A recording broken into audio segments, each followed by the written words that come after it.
Hello everybody, welcome back to Board Game Nation. Today we're going to go through a review of Trajan. So you can check out my how to play, which hopefully is okay. Maybe I forgot a couple of things, but hopefully everything's okay. And I also did a playthrough, just like usual. So, designed by the epic Stefan Feld. If you love him or hate him, he's certainly a heavyweight in the board gaming world. And this is probably one of his heavier games. Trajan has a lot of mechanisms in it, and there's a lot of meat on that bone. It's certainly one to have if you're interested in Stefan Feld or heavy Euros. So the theme of the game, you're supposed to be in 110 AD, and you're supposed to be some Roman aristocrat kind of running your portion of Rome, I suppose. Some of the mechanisms are thematic, like the Senate track. I didn't really get into it on my run-through, but the Senate track, as you move up and you do voting in the Senate, it will allow you to get extra bonus points, or the markers that will give you extra bonus points at the end of the game. I guess that's kind of thematic. I mean, the building is thematic. The military is kind of thematic. I guess that's the most thematic thing. But I mean, it's a Stefan Feld game. It's not really heavily thematic, but I see it and I enjoy it, and I think it's pretty good. You have to use your imagination with these things, right? I mean, it is a board game, so it's okay. There are more thematic games, like I think Aquasphere is really thematic. So it's okay. Next thing is the artwork. Artwork's pretty good. I really like it. The box art is very different from actually what's inside. It's this kind of pastel looking board, and it's okay. It's good. It's not my kind of favorite kind of art.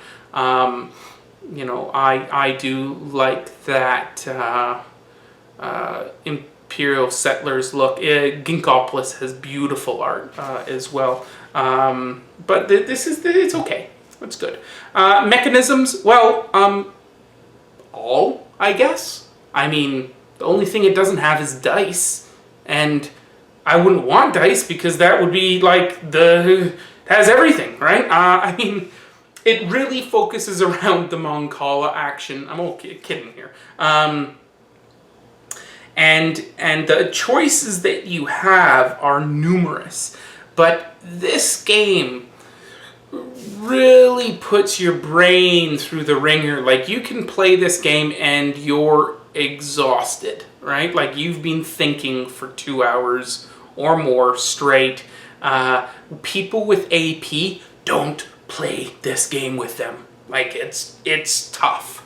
But every time I play this game, I go, there's several times during this game I go, oh, I screwed up there. I could have done that better. There was a better option. But there's so many options, and there's so many ways to see, ahead, especially with the Mancala action. And the Mancala, it's just the starting mechanism.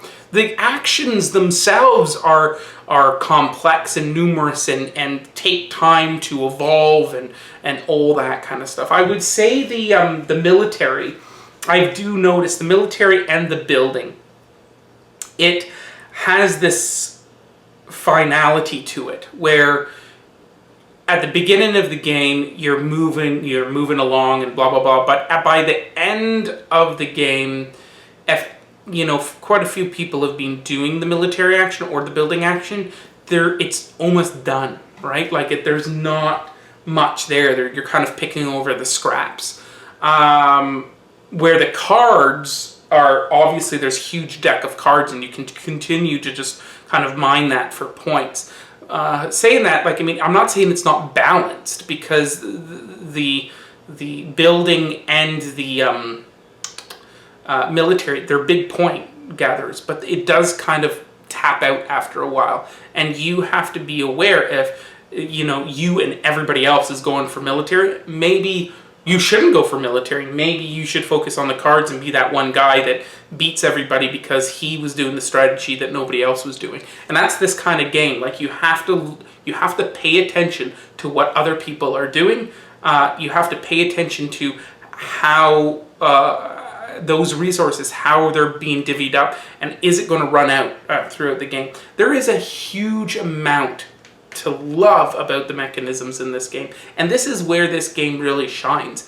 It is an amazing, complex, meaty, grindy kind of Euro that has all kinds of mechanisms, and really you can spend quite a bit of time playing through this game, and the next, the 10th game, it will be completely different because you've made a couple of other choices. Now, the concept of the game is still the same, but there are so many choices in here.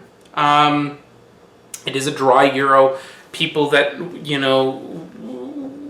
like Arcadia Quest or something like that might not like this game. It is a heavy, heavy Euro.